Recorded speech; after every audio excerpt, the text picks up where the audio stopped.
नमस्कार, मैं हूं शांभवी मिश्रा और आप देख रहे हैं भोपाल गुरु। जहां एक तरफ पूरी दुनिया कोरोना महामारी से जूझ रही है, वहीं दूसरी तरफ नेपाल के प्रधानमंत्री केपी शर्मा ओली चीन के सुझाए हुए रास्तों पर चल रहे हैं। आपको बता दें कि कोरोना महामारी से सामना करने में नाकाम होने के बाद केपी शर्मा ओली ने भारत पर बेबुनियाद इल्जाम भी लगाना शुरू कर दिया है।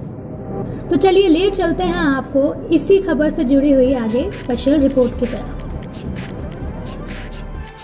आपको बता दें कि भारत और नेपाल के बीच काफ़ी सांस्कृतिक समानता है, जिसकी वजह से दोनों देशों के रिश्ते को रोटी और बेटी के रिश्ते से भी परिभाषित किया जाता है।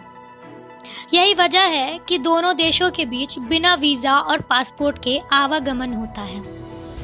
नेपाल में रोजगार की कमी होने के कारण हर साल लाखों की संख्या में लोग नेपाल से भारत रोजगार के लिए आते हैं।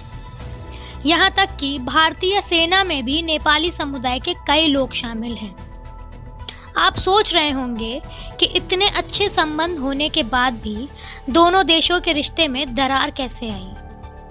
तो आपको बता दें कि 2015 में जब नेपाल में नया संविधान बना, तो इस संविधान पर तराई क्षेत्र में रहने वाले मधेशी लोगों ने खूब विरोध जताया। विरोध की वजह ये थी कि मधेशी लोगों को इस संविधान के चलते उनके अधिकारों से वंचित किया जा रहा था।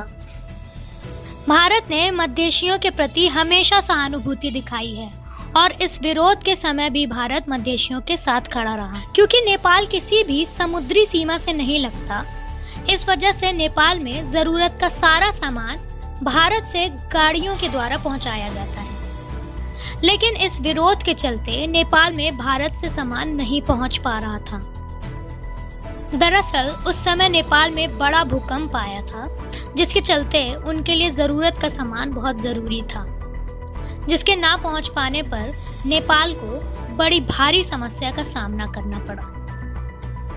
इसके बाद 2018 में जब नेपाल में चुनाव हुए, तो केपी शर्मा ओली और पुष्प कमल दहल पार्टी, जो कि प्रचंड नाम से प्रचलित है, दोनों पार्टियों ने मिलकर नेपाल कम्युनिस्ट पार्टी का गठन किया, जिसमें दोनों ही राजनीतिक पार्टियों का फायदा था।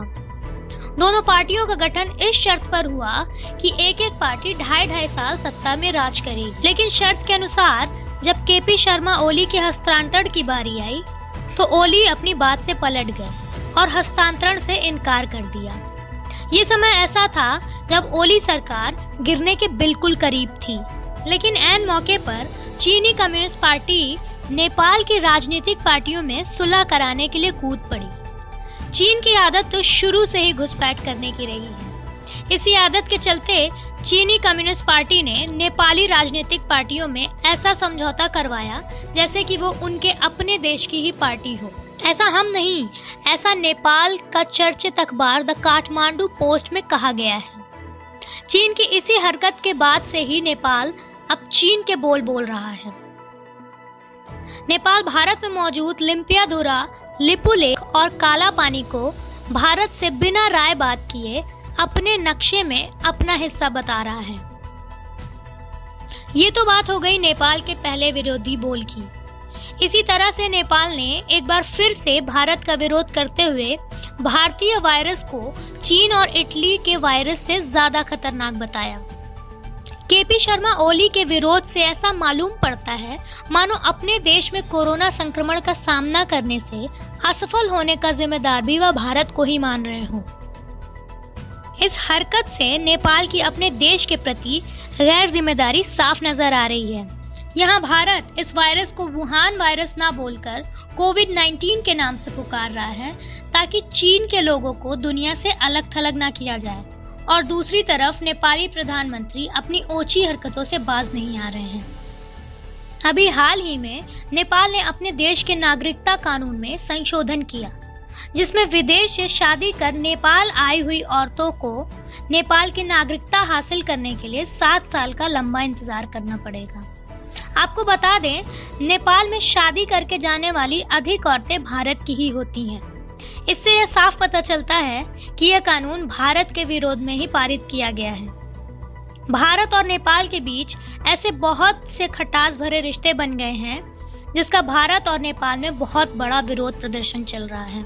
हाल ही में नेपाल के प्रधानमंत्री ने बयान दिया जिसमें वो कहते हैं कि भारत में मीटिंग हो रही है कि मेरी सरकार गिरा दी जाए, जिसका सबूत खुद ओली के पास भी नहीं है।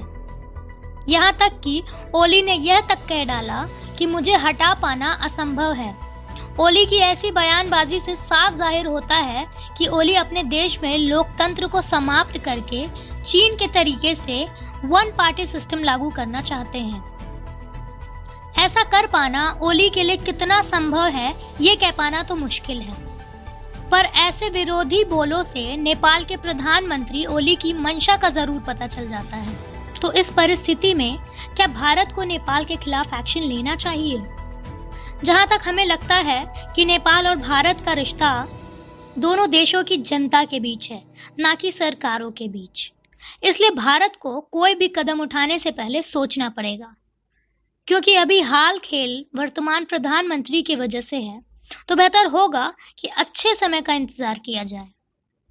इस पर आपकी क्या राय है? कमेंट सेक्शन में हमें ज़रूर बताएं। ऐसी रोचक जानकारियों के लिए जुड़े रहिए हमारे साथ भोकाल गुरु पे।